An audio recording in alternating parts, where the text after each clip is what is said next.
जो भी आता है कहता है देखो सदर ने मेरे साथ मुसाफा किया, देखो वजीर आजम ने मेरे साथ मुसाफा किया। मैंने कहा जो सदर से मुसाफा करे वो बड़ी शान वाला, जो वजीर आजम से मुसाफा करे वो बड़ी शान वाला, तो जो इमामुल अंबिया के साथ मुसाफा करे वो कितनी शान वाला होगा। अल्हम्दुलिल्लाह सुम्मा अल्हम्दुलिल्लाह। अपना अकीदा है कि मेरे आका सल्लल्लाहु अलैहि वसल्लम जिसके साथ मुसाफा फरमाएंगे वो जन्नती हो जाएगा। अगर कोई दलील पूछे तो दलील भी हाजिर है। हजरत अनस रज़ी अल्लाह ताला अन्हु, इनके पास एक कपड़े का दस्तरखान था, जब मैला हो जाता तो धोते नहीं थे, आग में डाल देते, मैल जल जाती, साफ शफाफ दस्तरखान बाहर आ जाता। एक दिन किसी ने कह दिया ए अनस रज़ी अल्लाह ताला अन्हु, कपड़े को तो आग जला देती है, इसको क्यों नहीं जला रही? वो कहने लगा ये सच्ची बात है, कपड़े को आग जला देती है, लेकिन जिस कपड़े को निस्बत मेरे आका के साथ हो जाए उसको नहीं जलाती। कहने लगे प्यारे आका सल्लल्लाहु अलैहि वसल्लम ने एक मर्तबा इसी दस्तरखान पर खाना तनावुल फरमाया और उसके बाद अपना दस्ते अक़दस इसके साथ मस कर दिया। बस उसके बाद जब भी ये कपड़ा मैला हो जाता है मैं आग में डाल देता हूं, मैल तो जल जाती है, कपड़ा नहीं जलता।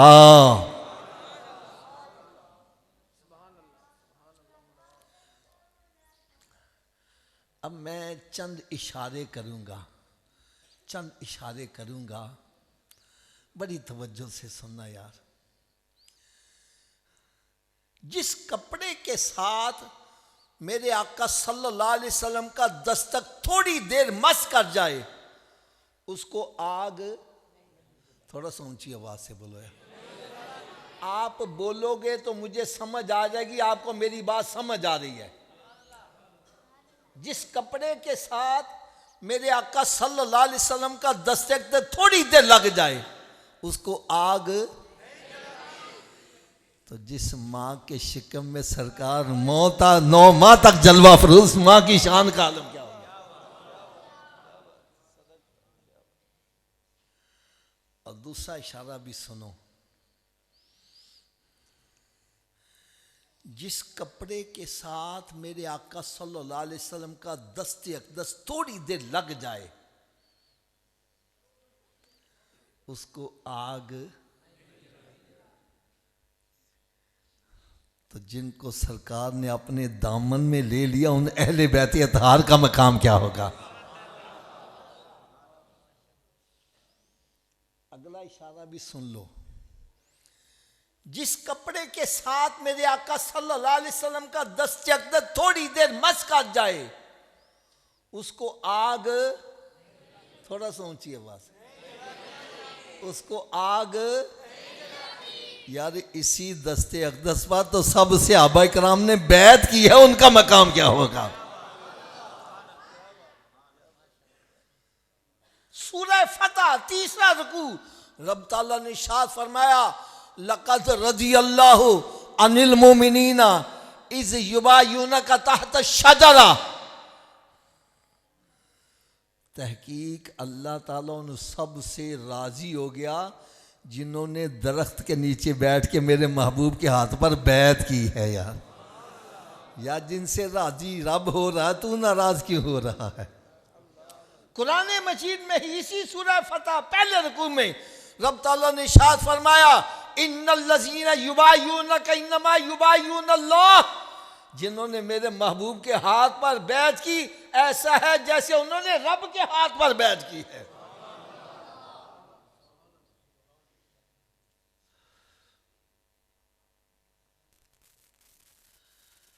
हज़रत साहब ये महीना है हज़रत सैयदना अबू बकर सिद्दीक़ रज़ियल्लाहु अन्हु। अगर आप इजाज़त दें तो चंद बातें उनके बारे में भी अर्ज़ कर ली जाए। क्या ख्याल है?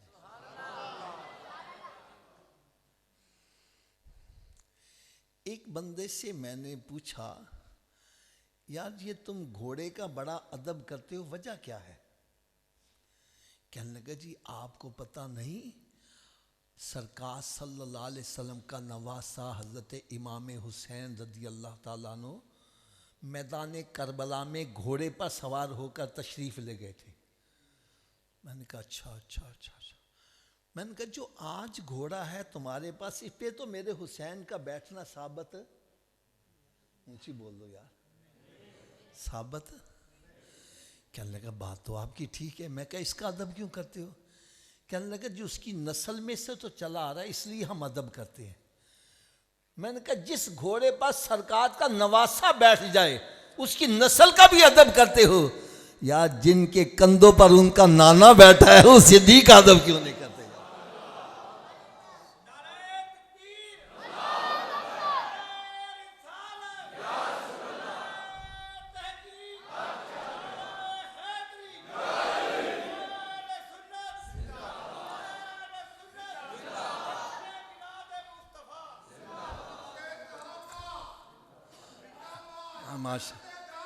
जिंदाबाद। अब अगली भी बात सुनो। मैंने कहा यार एक बंदे को अगर मैदाने करबला में दफन होने की सादत मिल जाए, ऐसे बंदे के बारे में तेरा क्या अकीदा है? कहने लगा वो तो सीधा जन्नती। मैंने कहा यार असी बयान करने वाले लोग की कहने दलील दो। क्या दलील दें? कहने लगा ये को पूछने वाली बात है। कहने लगा मैदाने करबला वो मैदान है जिसकी मट्टी में सरकार सल्लल्लाहु अलैहि वसल्लम के नवासों का खून शामिल है, और जिस मट्टी में सरकार सल्लल्लाहु अलैहि वसल्लम के नवासों का खून शामिल हो गया, वो मट्टी इतनी अजमत वाली बन गई, इसमें जो दफन हो जाए सीधा जन्नती है। मैंने कहा जिस मट्टी में सरकार सल्लल्लाहु अलैहि वसल्लम के नवासों का खून शामिल हो जाए वो मट्टी बड़ी शान वाली, और जिसमें उनके नाना खुद जलवा फरोज है, उनके पहलू में लेटने वाले का मकाम क्या होगा?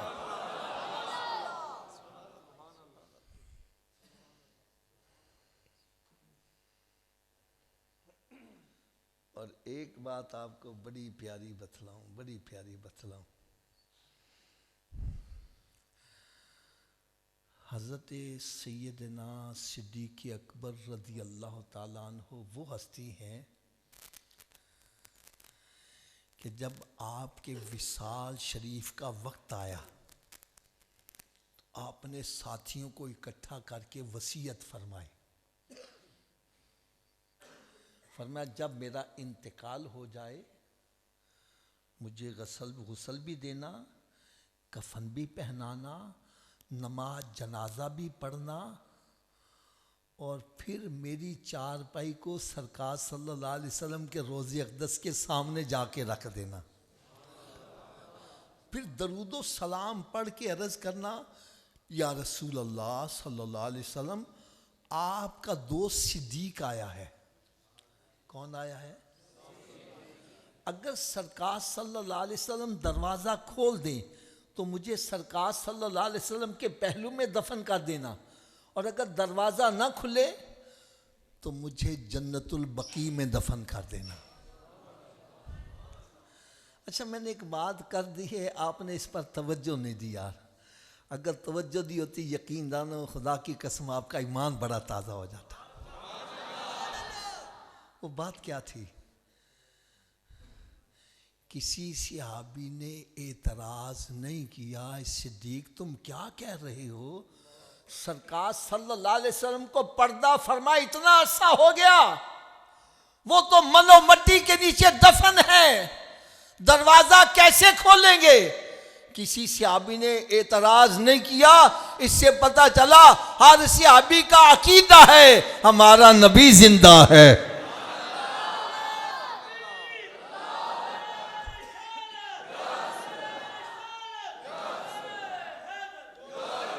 हमारा नबी, ऊंची बोलो, हमारा नबी, और अल्हम्दुलिल्लाह हमारा भी वही अकीदा है जो सिद्दीक का अकीदा है, जो सहाबा कराम का अकीदा है। एक बंदा कहने लगा नहीं नहीं हाफिज साहब तुसी गल नहीं समझे। मैं कहा यार क्या? कहने लगा जी असल में बात यह है कि सिद्दीक़ अकबर रज़ी अल्लाह अन्हु खलीफा थे, लोग डर गए इसलिए नहीं बोले थे। मैंने कहा चलो ठीक है, मैंने मान लिया, भाई डर गए होंगे इसलिए नहीं बोले होंगे। मैंने कहा जब आपने विसाल फरमा लिया अब तो डर खत्म हो गया, अब आपकी वसीयत पर अमल नहीं होना चाहिए था, लेकिन जनाब हदीस मुबारक गवाह है आपकी वसीयत पर अमल किया गया और आपकी चारपाई को लाकर सरकार सल्लल्लाहु अलैहि वसल्लम के रोज़ा अक़दस के सामने रखा गया। और अगली बात सुनेंगे, खुदा की कसम आपकी तबीयत और बड़ी खुश होगी। जब चारपाई रख दी तो जिसने आगे होकर अर्ज किया उसका नाम मौला अली शेरे खुदा है। अर्ज करते या रसूल अल्लाह सल्लल्लाहु अलैहि वसल्लम आपका दोस्त सिद्दीक आया है। यार मेरे आका सल्लल्लाहु अलैहि वसल्लम ने दरवाजा भी खोल दिया और मिज़ारे पुर अनवार से आवाज आई, ओ सिलुल हबीबा इलल हबीब, दोस्त को दोस्त के साथ लिटा दिया जाए। मैंने कहा सिद्दीक तो वो है जिसके पर्दा करने के बाद भी सरकार ने इनको अपना दोस्त ही करार दिया है।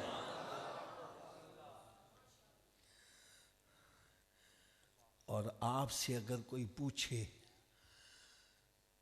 सरकार सल्लल्लाहु अलैहि वसल्लम की उम्मत में कोई ऐसा बंदा है जो इस वक्त जन्नत में है, तो फौरन दो के नाम ले लो। एक का नाम सिद्दीक़ अकबर है, दूसरे का नाम उमर फारूक है। आप कहेंगे जी आपके पास क्या दलील है, तो दलील भी सुनो। जो हज उमरा करके आए ना, अभी उनकी आंखों के सामने सारा मंजर आ जाएगा। मेरे आका सल्लल्लाहु अलैहि वसल्लम ने शाद फरमाया, माँ बैना बैठी व मिंबरी रोज़तुम मिन रियाज़िल जन्ना, मेरे हुजरा पाक और मेंबर शरीफ के दरमियान का हिस्सा जन्नत की क्यारियों में। ऊंची बोलो। आज अगर कोई जन्नत में नमाज पढ़ना चाहता है वहां नमाज पढ़े, ऐसा है जैसे जन्नत में नमाज अदा कर रहा। मैंने कहा जी ये जन्नत की क्यारी कैसे बन गई? कहने लगे सरकार फजर की नमाज पढ़ाने आ रहे हैं, फिर वापस फिर जोहर, फिर असर, फिर मगरिब, फिर इशा। तो जिस जगह को बार बार सोने आका सल्लल्लाहु अलैहि वसल्लम की कदम बोसी का शरफ मिला, वो जन्नत की क्यारियों में क्यारी बन गई। मैंने कहा जिस जगह को कदम बोसी का शरफ मिला वो जन्नत की क्यारियों में क्यारी बनी, और जहां सरकार खुद जलवा फरोज है उस जगह का मकाम क्या होगा? अर्शे उला से आला मीठे नबी का रोजा है, हर मकान से बाला मीठे नबी का रोजा। तो जो बंदा चाहता है मुझे सरकार सल्लल्लाहु अलैहि वसल्लम के साथ मुसाफा करने की सआदत मिल जाए, उसको क्या करना चाहिए? रोजाना कितनी मरतबा दुरूद पाक पढ़े? थोड़ा सा ऊंची आवाज से बोलो। एक और बड़ी प्यारी बात सुना दूं यार। एक दिन मैंने ऐसे बैठा सोच रहा था कि नमाज के अंदर भी तो दुरूद पाक पढ़ा जाता है, और पढ़ते हैं कि नहीं पढ़ते?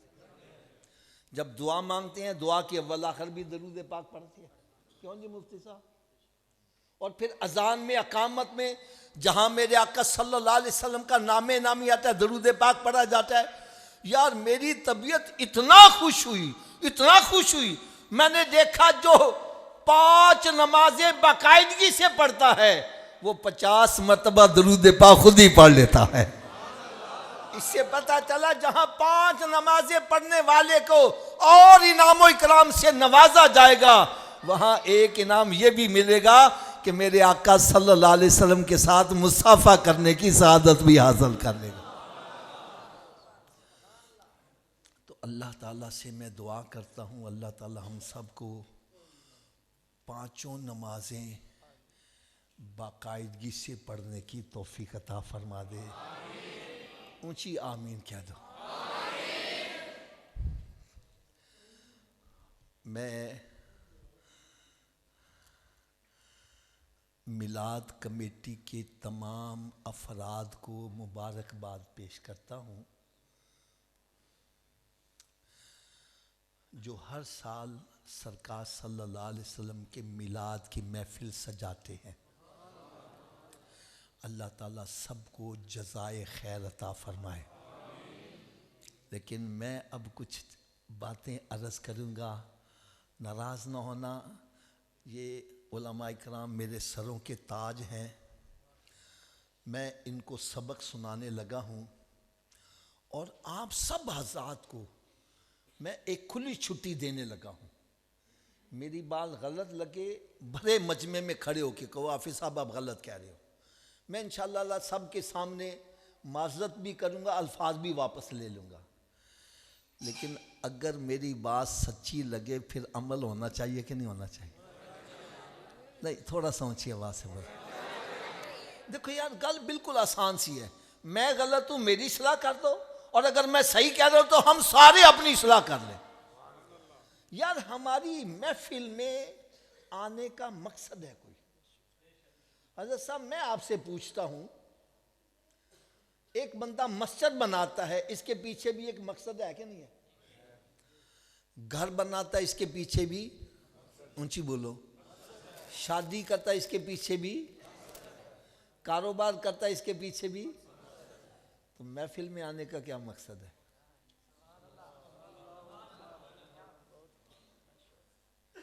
महफिल में आने का यही मकसद है ना, आए दो चार नाता सुनिया, हाथ हिलाए, लंगर खादा ते मुच्छा नु उतार देंगे आ गए, यही मकसद है ना।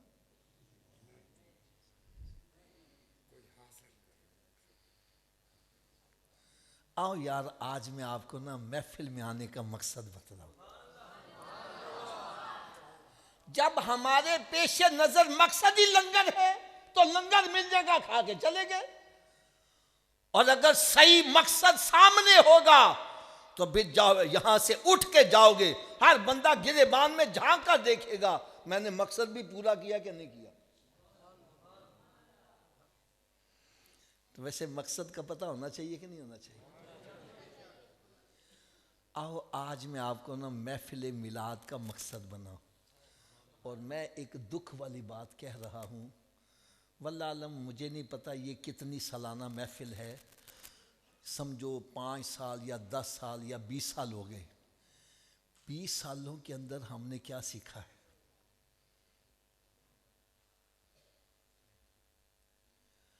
मकसद का ही पता नहीं है।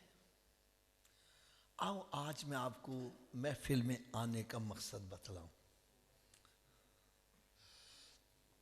मकसद बयान करने से पहले मैं एक मिसाल दे दूं, मिसाल समझ में आ गई तो मसला आसान हो जाएगा। एक पुलिस का अफसर, क्या मैंने कहा जी, सादा कपड़ों में सड़क पर खड़ा हो जाता है, गाड़ी वाले से कहता है गड्डी पासे कर, ओए गड्डी पासे कर लोगे? ऊंची बोलो।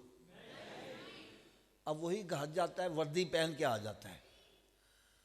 शाह साहब अब कहता नहीं, सिर्फ कहता है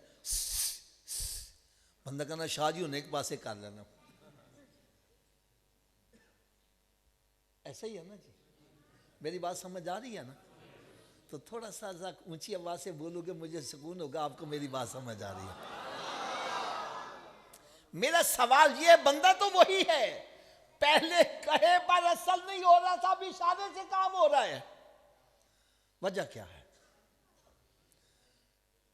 अब यही कहोगे हाफिज साहब जब वो सादा कपड़ों में आया हमने उसको अपने जैसा ही समझ लिया, कहा मानना मुश्किल हो गया। और जब वर्दी पहन के आया हमने कहा ये साडे मंगरा नहीं, ये तो हुकूमत का बंदा है। उसके इख्तियारात का पता चला, उसके ओहदे का, उसके मनसब का, उसके मकाम का पता चला, तो बात मानना आसान होगी। कहाँ मानना आसान हो गया? तो भाई महफिल मिलाद मनाने का मकसद ये है कि दुनिया को ये बतलाया जाए हमारा नबी हमारे जैसा नहीं है। वो तो इतनी शान वाला है, इशारा कर दे तो डूबा सूरज वापस आ रहा है, उनकी उंगली उठ जाए तो चांद तो टुकड़े हो रहा है। उनका इशारा हो जाए दरख्त भागे आ रहे हैं, उनका इशारा हो जाए जानवर भागे आ रहे हैं। यार मेरे नबी का इशारा हो जाए तो गूंगे भी कलमा पढ़ते नजर आ रहे हैं। सरकार सल्लल्लाहु अलैहि वसल्लम का इशारा हो जाए, अरे पत्थर भी कलमा पढ़ते नजर आते हैं।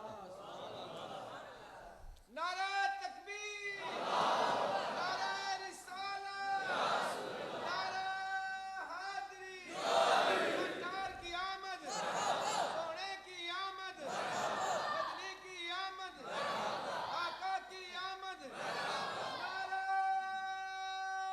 हैदरी। अच्छा, जो कुछ मैंने कहा सही कहा कि गलत कहा? थोड़ा सोचिए, आवाज से बोलो। आज मैंने फैसला आपसे करवाना है। अगर मैंने सही कहा तो थोड़ा सा आवाज के साथ जवाब दोगे? हमारे नबी सल्लल्लाहु अलैहि वसल्लम इतनी शान वाले कि उनका कहा सूरज भी मानता है और चांद भी। थोड़ा सोचिए आवाज। उनका कहा दरख्त भी, उनका कहा जानवर भी, उनका कहा पत्थर भी। तो क्या हम उस नबी का कहा मानते हैं?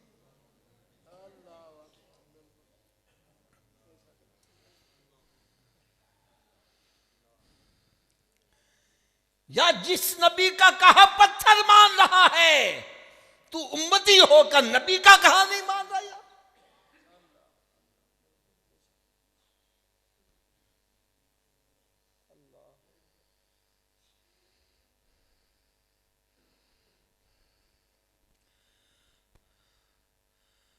यार सहाबा इकराम का मकाम देखो।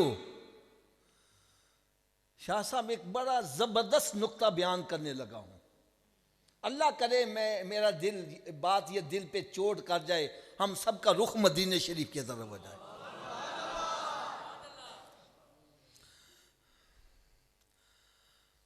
सरकार सल्लल्लाहु अलैहि वसल्लम के एक सहाबी का नाम है हजरत हंजला रदी अल्लाह ताला अन्हु। क्या नाम है जी? इनकी नई नई शादी हुई है, बीवी से मुलाकात हुई है, गुस्ल फर्ज हो गया है। इधर से सरकार सल्लल्लाहु अलैहि वसल्लम का पैगाम आ गया, आओ जिहाद के लिए। अब इन्होंने सोचा अगर मैं गुस्ल करने लग पड़ा तो हुक्म मानने में देरी हो जाएगी, बगैर गुस्ल किए ही चल पड़े। जंग में गए, शहीद हो गए। जब शुहदा के लाशें इकट्ठे किए गए, इनका लाशा ही नहीं मिल रहा। हंजला का लाशा किधर गया? फरमाया थोड़ी देर के बाद जाना। गए तो देखा उनका लाशा रखा हुआ है और जुल्फों से पानी के कतरे टपक रहे हैं। यार सुनो, यहां पानी कैसे आ गया? फरमाया इसने मेरा हुक्म मानने में जल्दी की, गुस्ल करने की ताखीर भी बर्दाश्त नहीं की, बगैर गुस्ल के जंग में आ गया है। और जब शहीद हो गया तो रब ताला ने फरिश्तों को हुक्म दिया, इसके लाशे को उठाओ, जन्नत में गुस्ल दे के वापस आके आओ। इनका लक़ब है गसीलुल मलाइका, जिनको फरिश्तों ने गुस्ल दिया। ये मनसब क्यों मिला, किस वजह से मिला? सरकार का हुक्म मानने में देरी। आज हमारा ईमान पता क्या है? मैं कहना हज़रत जी दाढ़ी रख लो, कहना पहले बीवी नू पूछ लवा। इसका मतलब यह हुआ कि बीवी इजाजत देगी तो नबी की बात मानेगा, मां इजाजत देगी तो नबी की बात मानेगा।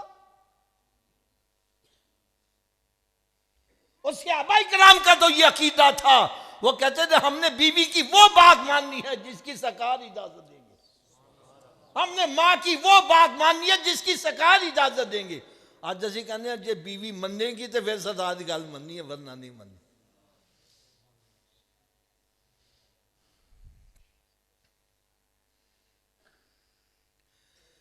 अगर मेरी बात से आपको अभी भी तसल्ली नहीं हो रही,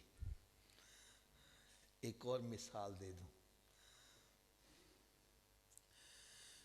मेरे आका सल्लल्लाहु अलैहि वसल्लम ने इरशाद फरमाया, फजर की नमाज पढ़ा करो, तेरी रोजी में बरकत होगी। क्या होगी? ऊंची बोलो, क्या होगा? कहना जी आँख ही नहीं खुलती। आँख? अच्छा, डॉक्टर कहना वो सवेरे उठ के एक्सरसाइज करया कर, वो जना गार्डन पहुंचा हुआ है। यार डॉक्टर के कहे से आंख खुल रही है, नबी के कहे से आंख नहीं खुल रही तेरी। मैं गलत हूं भाई, मेरी झोली में डालो, कहो गलत कह रहे हो। आपके इस गांव में मैं पहली मर्तबा आया हूं, मुझे इसका माहौल का पता नहीं। लाहौर के अंदर आप फजर में चले जाओ, मस्जिद वीरान और जना गार्डन चले जाओ, इतना रश, गाड़ी खड़े करने की जगह नहीं है, गाड़ी पार्क करने की जगह नहीं। औरतें मस्त सूरज निकलने से पहले पहुंचे हुए हैं। अच्छा, कोई इधर जा रहा है, कोई उधर जा रहा है, कोई उल्टा हो रहा है, कोई सीधा हो रहा है। एक को मैंने पकड़ा, मैं कहा यार तू उल्टा क्यों हो रहे है? कहने लगा हाफिज साहब डॉक्टर ने आख्या। किसी ने आख्या? कुछ ही बोलो, किसने? मैं डॉक्टर को, मैं कहा डॉक्टर साहब तुम चंगे भले बंदे उल्टा क्यों कर दीजिए?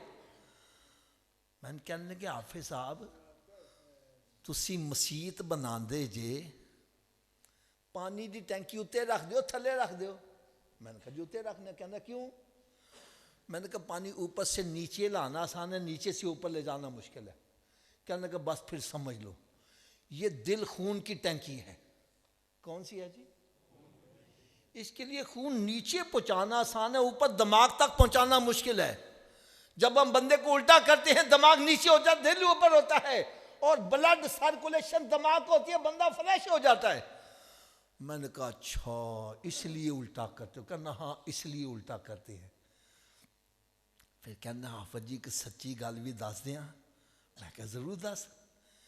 कहने का इंसान के दिमाग को जितनी ब्लड सर्कुलेशन सजदे की हालत में सही होता है, उल्टा लटकने से भी सही नहीं होती। जब बंदा सजदे में जाता है दिमाग नीचे होता है, दिल ऊपर होता है। मैंने कहा डॉक्टर की बात मानने वाले, तू एक मर्तबा दिमाग ताजा करेगा, आ मेरे नबी का गुलाम बन जा, रोजाना 5 मर्तबा तेरा दिमाग ताजा होता रहेगा।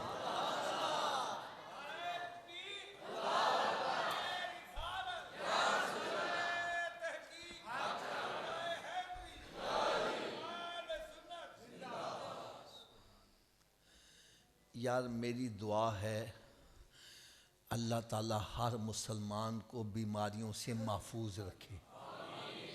ऊंची आमीन कह दो यार, कोई परेशानी नहीं। और जो बीमार हो चुके अल्लाह ताला उनको शिफाए कामिला अता फरमाए। मैं समझाने के लिए एक बात कहने लगा हूं, समझाने के लिए एक बात।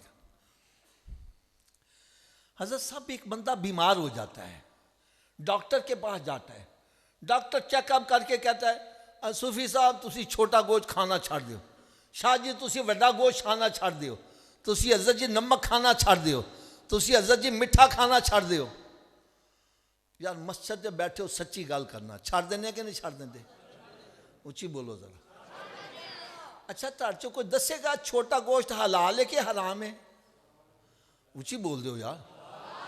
वड्डा गोश्त, नमक, मिठा, यार डॉक्टर के कहे से हलाल छोड़ देता, नबी के कहे से हराम नहीं छोड़ा।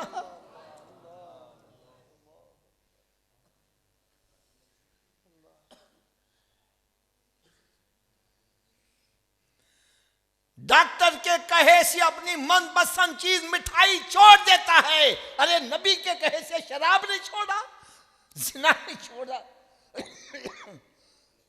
सूद खाना नहीं छोड़ा, जुआ खेलना नहीं छोड़ा।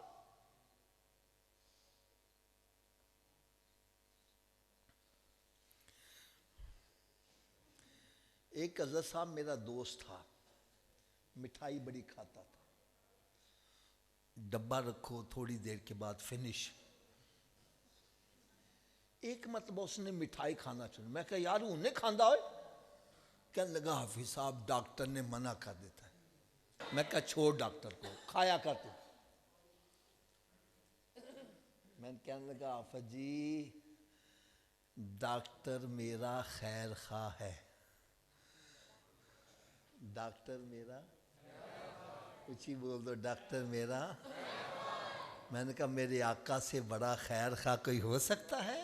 भाई डॉक्टर के कहे से तू हलाल छोड़ा है, नबी के कहे से हराम नहीं छोड़ा यार।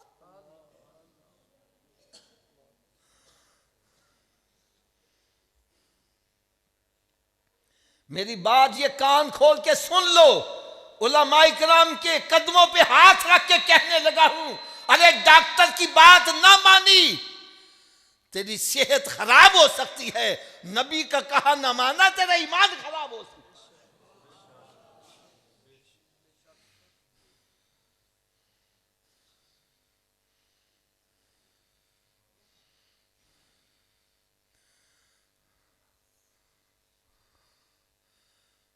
और यकीन जानो हम कहते हैं यार डॉक्टर ने मना कर दिता वे तो ये कोई मेरी बेहतरी होगी। क्यों जी हज़रत साहब, डॉक्टर ने मीठा खाने से मना कर दिया है तो इसमें मेरी, ऊंची बोलो, नमक खाने से मना किया इसमें मेरी, तो सरकार ने अगर जुए से मना किया तो इसमें तेरी बेहतरी नहीं होगी? सरकार ने नशा करने से तुझे बाज रखा है, तू इसमें बेहतरी नहीं समझ रहा?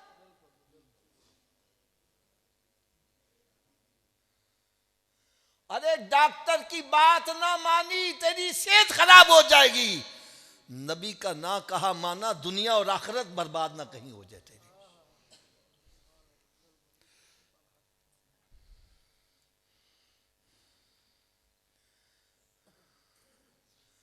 देखो यार मेरी बात सुनो, आजकल तो वो हालात नहीं रहे, मोबाइल ने सारा कुछ छीन लिया है, वरना हम छोटे छोटे होते ना हज़रत साहब, हमारी वालदा माजदा ना हमें बिठा के तो नसीहत और मौज कहानियाँ सुनाया करती थी। एक मरतबा उन्होंने ना एक कहानी सुनाई, अभी तक मुझे याद है, अभी तक याद है यार। मैं जितने नौजवान बैठे हुए ना इनकी खिदमत में अदब से इल्तमास करूँगा, मेरी बात बड़ी तवज्जो से सुनो यार। आपके अपने काम काज करने के लिए बातें करने के बड़ा वक्त है, बाहर जाके जितनी मर्जी बातें, लेकिन मस्जिद में बैठे हो तो मेरे आका सल्लल्लाहु अलैहि वसल्लम के फरमान आलिशान को सुनने के लिए यकसुई के साथ सुनो यार। सहाबा इकराम की तो ये कैफियत होती थी कि इस तरह बैठ जाया करते थे कि परिंदे सरों पर आके बैठ जाते थे, वो समझना शायद ये कोई मुड बैठा हुआ है, इस तरह साकन होके बैठ जाया करते। मेरी वालदा माजदा ना हमें एक कहानी सुनाया करती थी कि एक बंदा बड़ा अमीर आदमी था, उसका एक ही बेटा था, तो बेटे को नसीहत क्या करता, बेटा मैंने तो अब यहाँ से चले जाना है, लेकिन मैं तुझे एक बात की नसीहत करने लगा हूँ, बड़ी तवज्जो से सुनना। कहने लगा अब्बा जी बतलाओ। फरमाया बेटा जुआ न खेली। क्या? और अगर तू नफ्स के हाथों दोस्तों के हाथों मजबूर हो जाए, जुआ खेलना ही पड़े, तो फिर मेरी एक बात याद रखना, जो सबसे बड़े जवारियां उनके पास जाके खेलना। उसने कहा ठीक है जी। दूसरा उसने कहा कि नशा नहीं करना, नशा नहीं करना, ऊंची बोलो यार, नशा। और अगर तू नफ्स के हाथों मजबूर हो जाए, दोस्तों के हाथों मजबूर हो जाए, नशा करना ही पड़े, तो फिर शराब खाने में जाना है तो सुबह के वक्त जाना। कब जाना? और अगर कंजरी का कोठे पे जाने की जरूरत पड़े तो फिर सुबह के वक्त जाना। उसने पल्ले नसीहत बांध ली। अब्बा जी फौत हो गए, फिर कुछ वक्त आया, दोस्त अहबाब ऐसे इकट्ठे हो गए, वो जुए ते पैसे ला, रातों रात ही करोड़पति बन जाएगा। अब दोस्तों के कहे पर वो आ गया, मजबूर हो गया। तो बाप की बात याद आई कि जुए खाने जाना है तो किन के साथ जुआ खेलना है? ऊंची बोलो। अच्छा, जुए खाने चला गया। जब दाखिल हुआ ना तो जुआ खेल रहे हैं, लाखों में लगा हुआ जुआ। उन्होंने कहा यार ताड़ तो वड्डे जवारी, कहने अगे लगा जा, अगे लगा जा। अगे गया तो रेट घटता गया, घटता गया। कहना यार को वड्डे जवारी है, दसो केड़े ने? कहना ओ दो बाबे वड्डे। देखिया वो गीटियां दे उत्ते, गीटे समझते जो ना, पत्थरां दे उत्ते जुआ खेडते पे ने। कहना तुसी वड्डे जवारी हो? कहना हाँ असीं सब तो वड्डे। कहना ये की करदे पे हो? कहना सब कुछ लुट गया, हुण पत्थरां दे नाल ही दिल बलिया रहे। उन्हें कहा जे जुए दा अंजाम ऐ वे ते मैं तौबा करना। अज दा नौजवान अंजाम नहीं देखता, आगाज देखता वे। वैसे एक गल मैं पूछा, नाराज तो नहीं होवोगे? मस्जिद से बैठे हो, गल सच्ची करना यार। गुनाह करके सरकार दी नाफरमानी करके दिल नूं चैन आ जाता है? उची बोलो जरा। जे सरकार दी नाफरमानी करके दुनिया च चैन नहीं मिलता, कबर हशर च किवें तन चैन मिलेगा?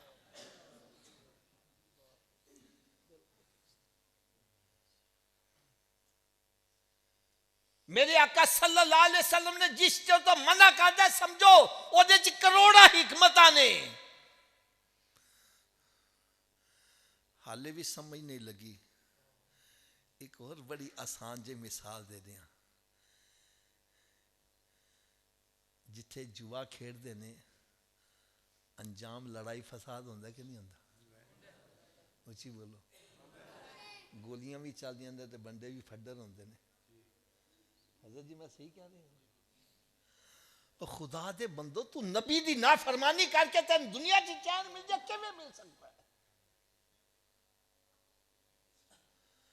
उनके दर से जो यार फिरते हैं, दर बदर यूं ही खार फिरते हैं, जलीलो खार होके फिरोगे।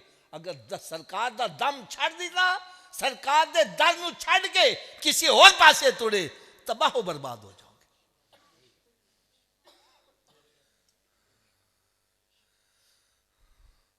मैंने देखे जिथे जुआ खेड़ा जाना, कदी गोलियां चल रही ने, कदी कुछ हो रहा, कदी कुछ हो रहा वे।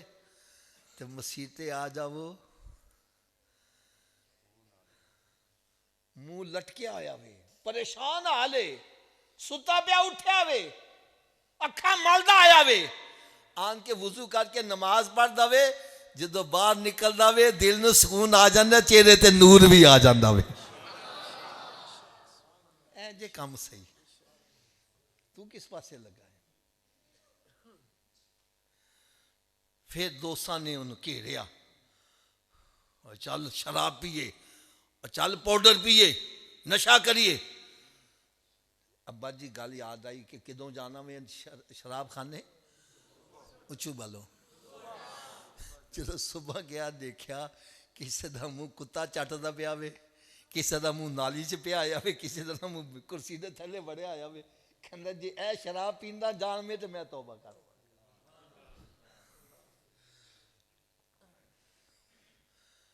हजरत साहब साडे पड़ोस च एक लड़का नशा करन वाला साडे कोल उत्थे ग्रिफन ग्राउंड हैगी है, टीका लगाया मर गया।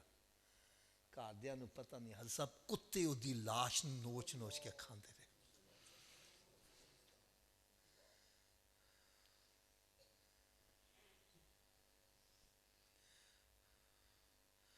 साडे सदर लाहौर कैंट मेजर का लड़का नशे च लग गया।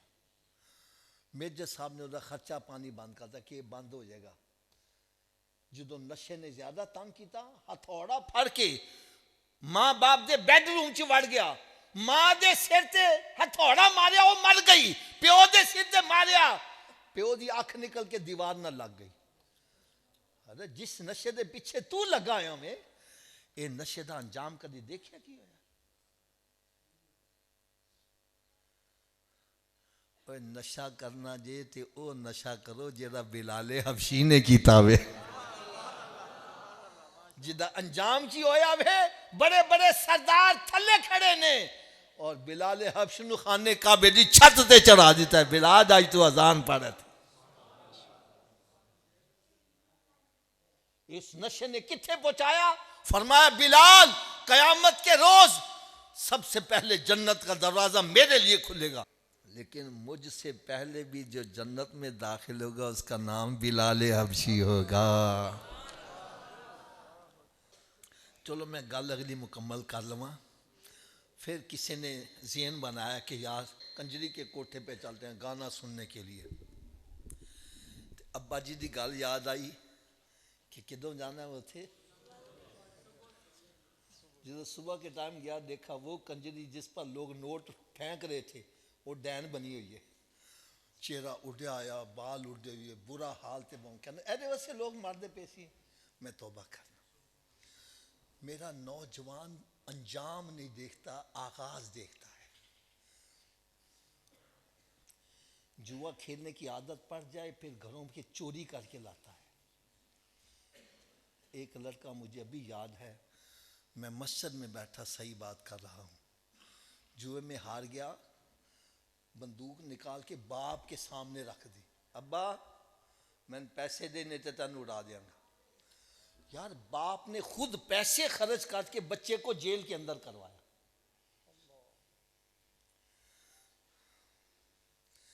अच्छा यार मैं एक छोटा जिना सवाल करांगा,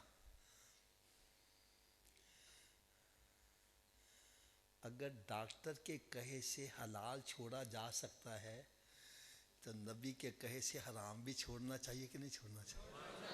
थोड़ा सा ऊंची आवाज से बोलो। आज मेरा कोई ऐसा साथी है जो आज हाथ खड़ा करके इस बात का पुख्ता अहद करे, ऐ मालिक मौला आज के बाद मैं नशा नहीं करूंगा। सभी बुलंद आवाज से इंशाल्लाह का नारा लगा दो, हाथ भी खड़े करके इंशाल्लाह का नारा लगा दो। आज के बाद मैं जुआ नहीं खेलूंगा।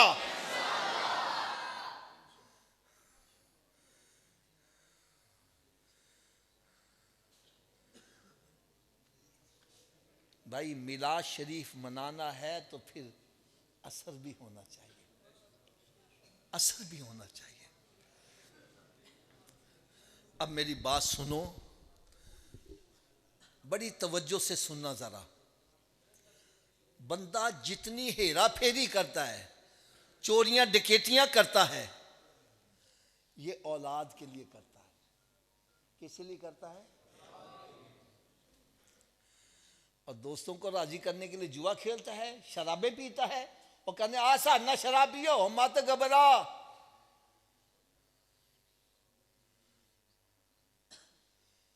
असी तेरे नाल मरांगे। हज़रत जी सच्ची गल दसना, जो मर जाने फिर नाल मरदे ने, वे कहने लै चलो कि बो ना लग पवे, कड्डो बाहर। मियाँ मुहम्मद रहमतुल्लाह फरमाते हैं, ये जितने तेरे रिश्तेदार अजीज़ो अकरबा, तेरे लंगोटिए यार, जिनको राज़ी करने के लिए तो नबी को नाराज़ करता है सल्लल्लाहु अलैहि वसल्लम, और रब ताला की नाफरमानी करता है। फरमाया जब तू मर जाएगा ये सारे तुझे मनो मट्टी के नीचे दफन करके वापस आ जाएंगे, कोई कब्र में साथ है? ऊंची बोलो। मियाँ मुहम्मद रहमत क्या लिखते हैं, किथे नी तेरे घर वाले जिन्ना नहीं सह तू पाप कमांदा, जेड़े कहंदे सी मरांगे नाल तेरे, अज उन्हां भी बाजियां हारियां ने।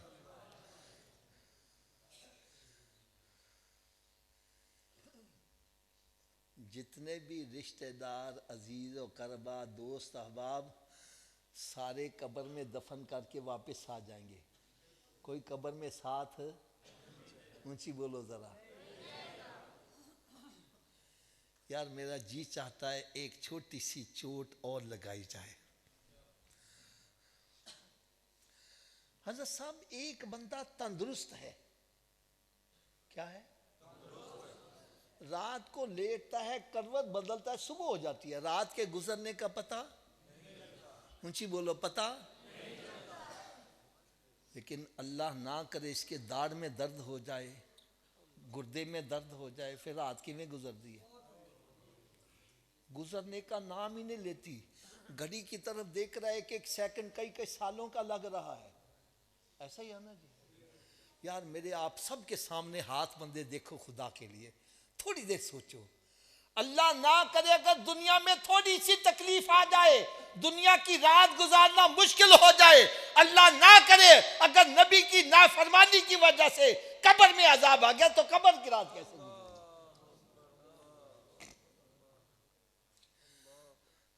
दुनिया में तो बच्चों को बुलाता है, बीवी को, मेरा दिल बुलाओ, दोस्तों को बुलाओ, कब्र में किसको बुलाओगे?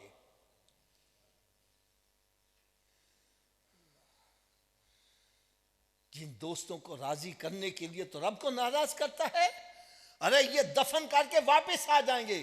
थोड़ा सा ऊंची आवाज से बोलो, कोई कब्र में साथ, कोई कब्र में साथ।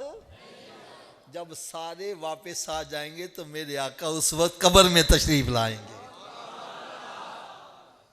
मेरे आका ऐसे खैर खा हैं, कब्र में भी तशरीफ लाएंगे। और मैदान माशर में जहां माँ इकलौते को छोड़कर भाग रही होगी, सरकार वहां भी करम नवाजी फरमाएंगे। अब यार मैं एक सवाल तो आपसे और जरूर करूंगा, ऐसे खैर खा नबी को खुश करना चाहिए कि नाराज करना चाहिए? थोड़ा सा ऊंची आवाज से बोल दो यार। अगर खुश करने का नुस्खा बतला दूं, अमल कर लोगे? थोड़ा सा ऊंची आवाज से बोलो। दो नुस्खे बतलाऊंगा खुश करने के, और नुस्खे भी आपसे तस्दीक शुदा। लो साहब, आपने पहली बात का जवाब देना है। आपका बेटा आपकी बात ना माने, आप अपने बेटे से खुश होगे नाराज होगे? क्यों जी शाह जी? अगर पीर दी गाल मुरीद ना माने, पीर भी मुरीद तो, उस्ताद दी गाल शागिर्द ना माने, उस्ताद भी शागिर्द से, तो नबी की बात उम्मती ना माने तो नबी उम्मती से।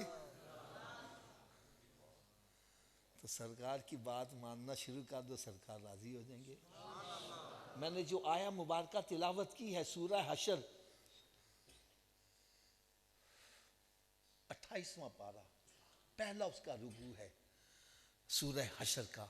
रब ताला ने शाद फरमाया, मा आताकुमुर रसूल फखुज़ूहु व मा नहाकुम अन्हु फंतहु वत्तकुल्लाह इन्नल्लाह शदीदुल इकाब। मेरा महबूब जो तुम्हें दे दिए वो ले लिया करो, जिससे मना करे बाज आ जाया करो, और अल्लाह से डरो। अगर ऐसा नहीं करोगे तो फिर अल्लाह का अज़ाब बड़ा सख्त है। वमा अरसलना मिर रसूलिन इल्ला लियुता बिइज़्निल्लाह। अरे रब रसूल भेजता ही इसलिए है कि उसकी इताअत की जाए, उसका कहा माना जाए। रसूल आ जाए तो अपनी मर्जी को कुर्बान कर दो। अगर रसूल आया है, मर्जी फिर अपनी चलानी है, तो भाई रसूल के भेजने का मकसद क्या हो?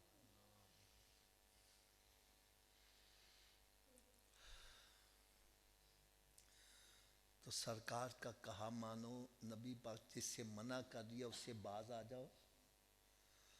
अच्छा, अगर बाज आने में थोड़ी सी तकलीफ आ जाए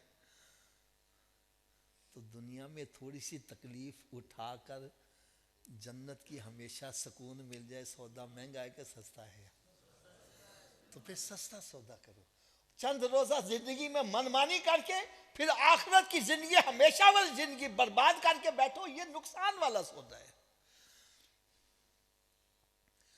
और सरकार सल्लल्लाहु अलैहि वसल्लम को राजी करने का दूसरा नुस्खा भी सुना दूं।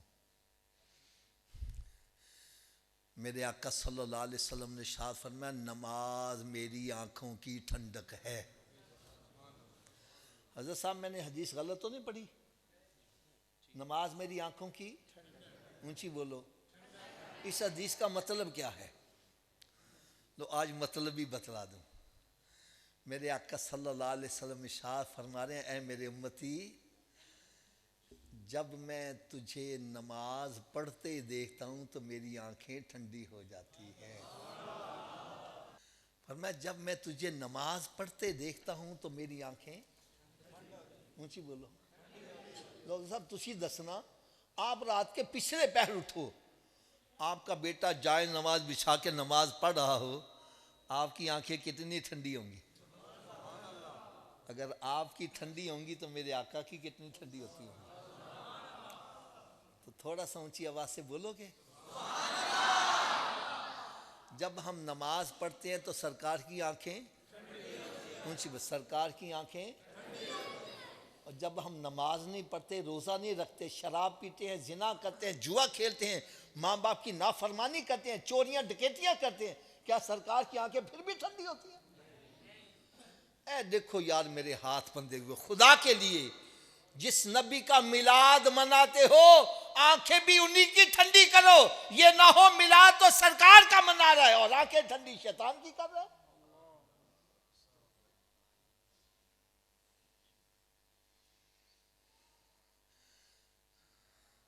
ये मेरे मिलाद कमेटी वाले जो मेंबरान हैं वो भी जरा तवज्जो से सुनिए। खुदा की कसम मैं उस वक्त लाजवाब हो जाता हूँ, मेरी आंखें नदामत से झुक जाती हैं, मैं जवाब नहीं दे पाता। अगर आपके पास इसका जवाब है मुझे दो, मैं सारी जिंदगी आपकी अजमत को सलाम करता रहूंगा। जब मुझे कोई ये कहता है हाफिज जी कितने जब मिलाद मनाने वाले सारा साल मसीते वार देने, क्या जवाब दूं उनको? क्या मिलाद ये सिखा रहा है?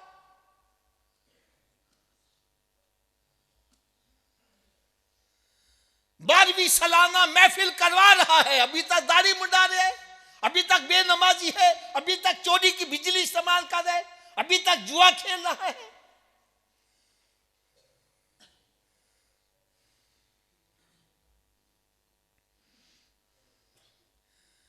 खुदा के बंदो, मिलाद शरीफ मनाने का तो मकसद ये है कि पहले तू घर में जाता था बीवी को गालियां, बच्चों को गालियां, आज घर में दाखिल हो तो ऊंची आवाज से अस्सलाम वालेकुम कह। क्या कहना है? बीवी हैरान होके पूछे तू किथों होके आया है? बतला मैं सरकार के मिलाद से होकर आया हूं। पहले तो बेनमाजी था, अब तेरी तहज्जुद कज़ा ना हो, लोग कहते हैं होया कि ये, बतला मैं सरकार के मिलाद से होकर आया हूं।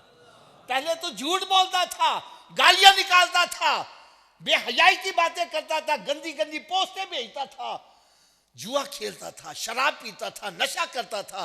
अब सब काम छोड़ दे, लोग कहते हैं होया कि ये, बतला मैं सरकार के मिलाद से होकर आया। ये है मिलाद शरीफ का मकसद। चलो हज़रत साहब एक सवाल ताड़े कोल कर दिया, मकान में ताड़ा अपना इन्हू लगा आया वे ताला, बगैर चाबी के घर में दाखिल हो जाओगे? थोड़ा सा ऊंची आवाज से बोल। अगर बगैर चाबी के तू अपने घर में नहीं जा सकता तो बगैर चाबी के जन्नत में कैसे चले जाओगे? भाई मैं गलत हूं, मेरी झोली में डालो, कहो खड़े होके हाफिज साहब गलत कह रहे हो। आप कहेंगे जी जन्नत की चाबी क्या है, तो मैं कहूंगा भाई मुझसे ना पूछो, जिस नबी का मिलाद मनाते उन्हीं से पूछ लो जन्नत की चाबी क्या है। मेरे आका सल्लल्लाहु अलैहि वसल्लम ने इरशाद फरमाया सलातो मिफ्ताहुल जन्नह, नमाज जन्नत की चाबी है। ऊंची बोलो, नमाज जन्नत की चाबी है। हज़रत जी तुसी दसो बगैर चाबी दे जन्नत दा ताला खुल जाएगा? तुसी दसो जी चाबी दा बंदोबस्त मरण तो बाद करना कि पहले करना है? तो फिर कर दे क्यों नहीं? जब एडमिट कर रहा है, तस्लीम कर रहा है, बगैर चाबी के मैं जन्नत का ताला, और चाबी का बंदोबस्त भी मरने से पहले हो सकता है, मरने के बाद तो फिर जब मस्जिद से आवाज आती है हय्या अलस सलाह, आओ चाबी के लिए, क्यों बैठा गप्पे मार रहा है, क्यों बैठा फिल्में ड्रामे देख रहा है, क्यों बैठा जुआ खेल रहा है, क्यों बैठा कैरम क्लब में जाके खेल रहा है? अरे तुझे चाहिए सब काम छोड़ के मस्जिद की तरफ आ। कोई पूछे यार तू किधर चले आवे, बतला मैं जन्नत की चाबी लेने जा रहा। क्या लेने जा रहा हूं? चलो मुफ्ती साहब तुसी जरा के फैसला कर दियो, अगर जन्नत की चाबी का बंदोबस्त ना किया तो फिर कहां जाना पड़ेगा?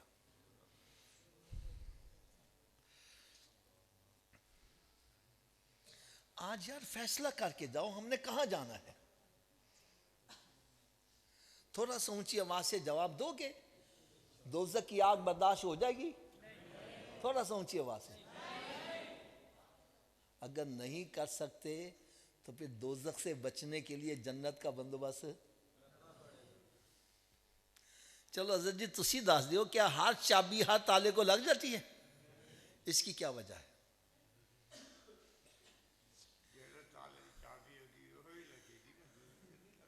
नहीं, आपको मैं इसका जवाब सही देने लगा हूँ। सही जवाब ये है कि ताले के अंदर होते हैं लीवर। जितने लीवर का ताला होगा चाबी को, उतने दांते पड़े होंगे तो चाबी घूमेगी। चाबी घूमेगी तो ताला खुलेगा। तो आओ मेरे आका सल्लल्लाहु अलैहि वसल्लम की मिलाद की महफिल में आने वालों, आज मैं आपको ये भी बतला दूं कि जो जन्नत को ताला लगा उसके 5 लीवर हैं। कितने लीवर हैं जी? पहले लीवर का नाम है फजर, दूसरे का नाम ऊंची बोल दो यार, तीसरे का, चौथे का, पांचवें का,